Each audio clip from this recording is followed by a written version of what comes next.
रूत की किताब दूसरा हिस्सा। मोआब इसराइल को बार बार तकलीफ देता था।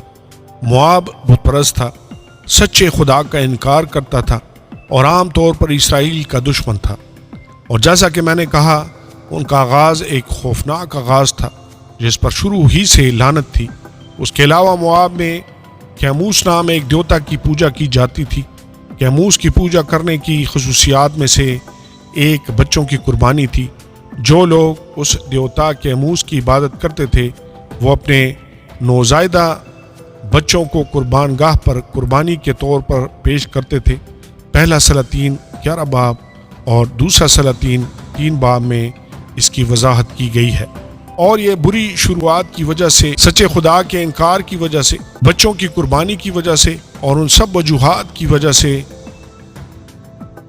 था कि खुदा ने मोआब पर लानत की। यसाया 15 बाब और 16 बाब में हमें इस लानत के बारे में कुछ बसीरत फराहम करते हैं।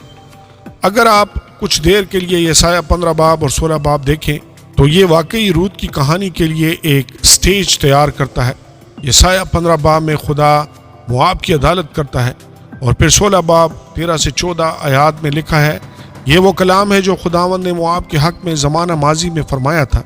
पर अब खुदावंद यूँ फरमाता है कि 3 बरस के अंदर जो मजदूरों के बरसों की मानिद हों, मोआब की शौकत उसके तमाम लश्करों समेत हकीर हो जाएगी और बहुत थोड़े बाकी बचेंगे और वो किसी हिसाब में ना होंगे। मज़ीद 3 साल मोआब को तकरीबन 715 क़ब्ल अज़ मसीह तक ले जाएंगे और ये दाऊद से तकरीबन 300 साल बाद का वाक़या है।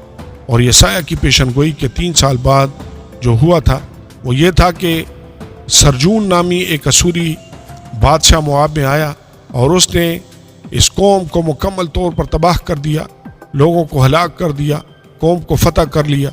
सिर्फ एक छोटा सा ग्रोह बाकी छोड़ा, जैसा कि यसाया 16 बाब 14 आयत में कहा गया था।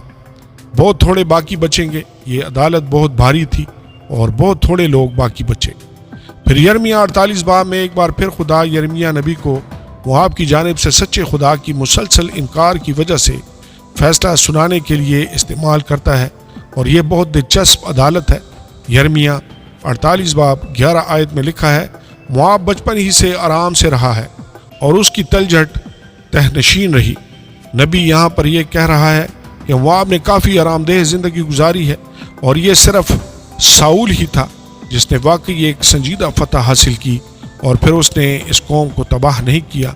उसने उन्हें अपनी ज़िंदगी जारी रखने की इजाज़त दी और वहाँ एक ख़ास हद तक खुशहाली और अमन था। और ये सब साउल के ज़माना से चल रहा था जो दाऊद से पहले था। लिहाजा कम अज़ कम 300 साल तक, जब तक सरजून वाली अदालत नहीं आई, वो अच्छी तरह से रह रहे थे। और जैसा कि 11 आयत में लिखा है, ना वो एक बर्तन से दूसरे में उंडेला गया और ना असीरी में गया, इसलिए कि उसका मज़ा उसमें कायम है और उसकी बू नहीं बदली। आमीन और आमीन।